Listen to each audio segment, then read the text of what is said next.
Nagbabalik ang PTV Balita ngayon.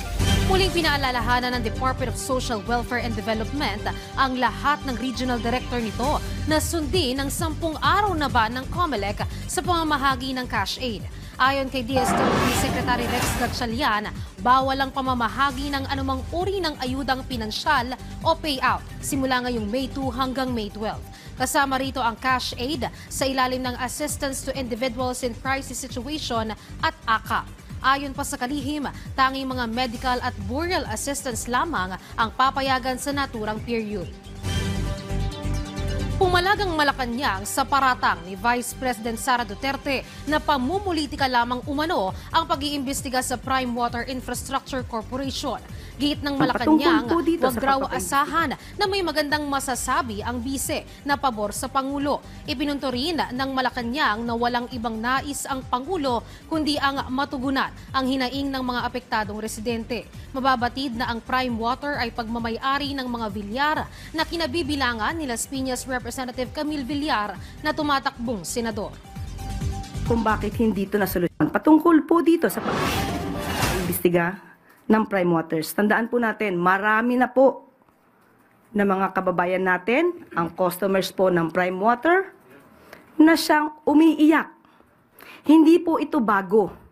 Kaya po nakakapagtaka kung bakit hindi ito nasolusyonan sa nakaraang administrasyon. Samantala, alamin naman natin ang ibang balita sa PTV Davao mula kay Jay Laga. Mayong adlaw, stable na ang kahintang ug padayong gina-monitor sa mga health authorities ang pasyente sa Lake Cebu, South Cotabato kinsag kasamtangang nag-recover human nga nagpositibo sa monkeypox kon mpox. Kini ang gikumpirma sa Integrated Provincial Health Office kon IPHO ug sa Department of Health Center for Health Development sa Riyon Soxargen.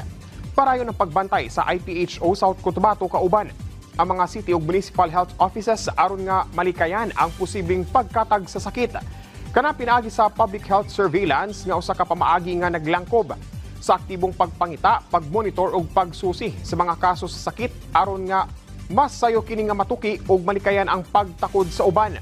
Samtang giawag sabang uban pang close contact o ang mga nakasinati na og sintomas sa mpox nga gilayong mag-isolate ug magpahibalo sa IPHO mpox hotline.